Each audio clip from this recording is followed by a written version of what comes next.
అన్న మీ పేరేంటన్నా? శ్రీనివాసరావు అండి. ఏ ఊరు అన్న? కొప్పరు. ఏంటన్నా కూటమి ప్రభుత్వం వచ్చాక బాగానే ఉందా? కూటమి ప్రభుత్వం వచ్చాక బాగానే ఉందండి. కాకపోతే కొన్ని సమస్యలు అలానే ఉండిపోయినాయి.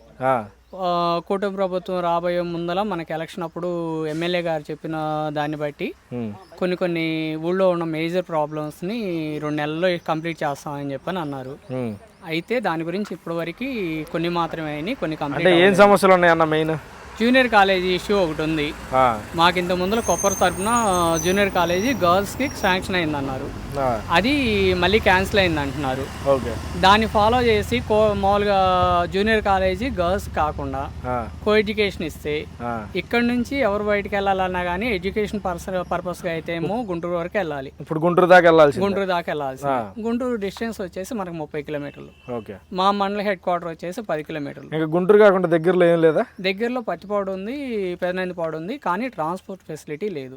బస్సులు రావట్లేదా మీకు? బస్సులు కరోనా ముందల నుంచి మాకు బస్సు ఆపేసేసారు.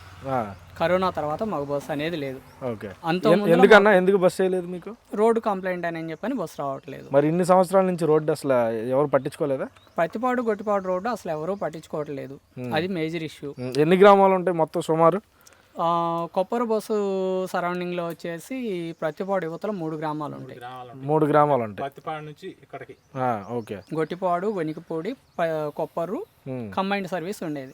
అంత ముందుల గనికపూడి డివైడ్ సర్వీస్ ఉండేది, కొప్పరు డివైడ్ సర్వీస్ ఉండేది. అసలు ఇప్పుడు ప్రస్తుతానికి అసలు ఏదన్నా ఎన్ని బస్సులు వస్తున్నాయి? ఎన్ని సర్వీసులు? అసలు లేదు. చిలకలూరుపేట నుంచి కొప్పరు మాత్రం. అంటే ఇప్పుడు మరి మీరు ప్రయాణం చేయాలంటే ఈ ఊరు నుంచి ఎక్కడికైనా వెళ్ళాలంటే ఎలా వెళ్తున్నారు? ప్రైవేట్ ట్రాన్స్పోర్ట్ లో వెళ్ళాల్సింది. ప్రైవేట్ ట్రాన్స్పోర్ట్ అంటే ఆటోలా, కార్లా? ఆటోలు, లేదంటే ఓన్ వెహికల్ ఉంటే ఓన్ వెహికల్లో వెళ్ళాలి. ఇప్పుడు ఆటోలు అంటే ఎంత తీసుకుంటారన్న సుమారు? ఆటోలు ఆ టైంని బట్టి వాళ్ళ దీన్ని బట్టి ఉంటుంది.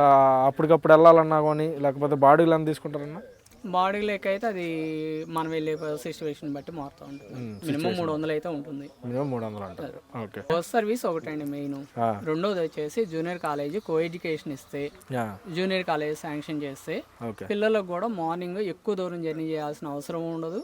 ప్లస్ నియర్ బై ఉంటుంది ఊళ్ళోనే కాబట్టి ఈ సరౌండింగ్ లో ఉన్న 3-4 ఊళ్ళకి కలిపేసేసి కో ఎడ్యుకేషన్ కాలేజ్ చేస్తే. ఇప్పుడు సంక్రాంతికి రోడ్లు వేస్తా అన్నారు కదా? రోడ్ వర్క్ లైన్ అండి, ప్యాచ్ వర్క్ లైన్. జస్ట్ పైన రద్దు పోసారు అంతే కదా? ఇంకా అసలు పూర్తిగా ఏం చేయలేదు కదా? ఓకే. మరి ఏమన్నా ఎక్స్పెక్ట్ చేస్తున్నారా? అడిగారా ఏమన్నా త్వరగా చూసాము అవుతా. ప్రెసెంట్ అయితే పనులు నడుస్తూ ఉన్నాయి. ఓకే. కొన్ని టైం పడుతుంది కాబట్టి మెయిన్ క్లియర్ చేసుకోవాల్సింది బస్ సర్వీస్ ఒకటి, కాలేజెస్ ఒకటి. ఓకే. Thank you.